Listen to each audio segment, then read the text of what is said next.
అలానే మనకు CPI data వచ్చేసి ఇన్ఫ్లేషన్ డేటా మన ఎక్స్పెక్టేషన్స్ కంటే ఎక్కువ వచ్చింది. సో ఆబ్వియస్లీ యూఎస్ మార్కెట్లో there was a huge fall అనమాట. 500 పాయింట్స్ డౌ జోన్స్ పడిపోయింది. సో అందరూ ఎక్స్పెక్ట్ చేసింది మన ఇండియన్ మార్కెట్స్ అనేది చాలా పడిపోతుంది. నిఫ్టీ ఒక 200 పాయింట్స్, అలానే సెన్సెక్స్ ఒక 1000 పాయింట్స్ పడుతుంది అనుకున్నారు.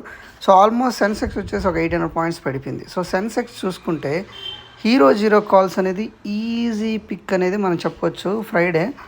సో సెన్సెక్స్ ప్రీవియస్ 2 సెషన్స్లో రెసిస్టెన్స్ అనేది ఈ లెవెల్లో ఫేస్ చేసింది.